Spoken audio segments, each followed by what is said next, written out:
To discuss this more, I'm joined from New York by Sarah Flounders with the International Action Centre. Welcome to the programme, ma'am. Ms. Flounders, I don't know whether you've seen this video or not, but what do you make of it, if you have? Yes, I saw the video, and this is almost standard police practice all the time. I want to say that at times when the police abuse someone, beat them, kick them, knock them, is really common practice in the U.S.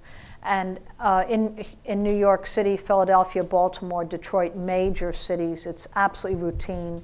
In that video, you see people just walking by, afraid to stop or give any assistance whatsoever. Now, the U.S. today has the largest prison population in the world, more than 10 times the size of almost any other industrial or developed country.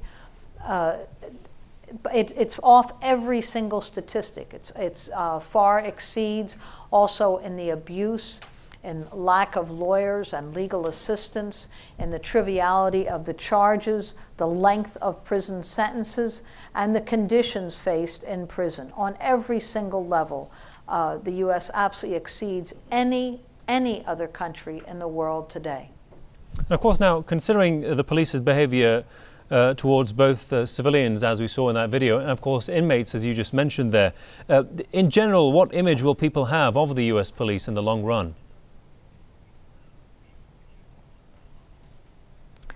Well, the image is and should be absolute outrage at this continual daily violation of human rights that goes on right here in the U.S. A lot of it based on racism in the U.S. The rate of incarceration for black men versus white men is 6 times as high. There's no other way to explain statistics like that except as an example of how systematic racism is in the U.S. The size of the police force in the U.S. far exceeds any other country, and they have to justify their role. So you have a prison population 10 times the size of almost any other country in the world. Also a huge population which is held in all forms of other detention outside of prison. In other words, they're on probation, parole, they're being monitored, they're wearing ankle bracelets, they have to report on a weekly basis to the police. It restricts the ability to get higher education, access to public housing, to medical care.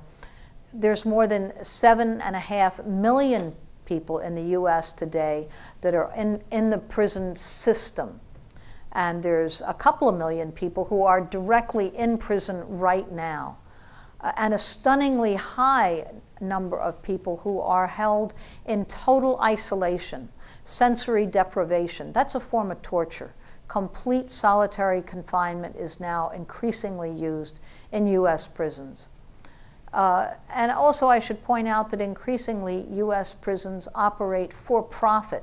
They're contracted out on a profit basis to major corporations. And that's another complete crime because it's in the interests of the highest rate of profit, the least facilities offered to prisoners. Indeed. Well, due to time restrictions, I'm sorry I have to leave it there. Many thanks to Sarah Flounders with the International Action Centre from New York.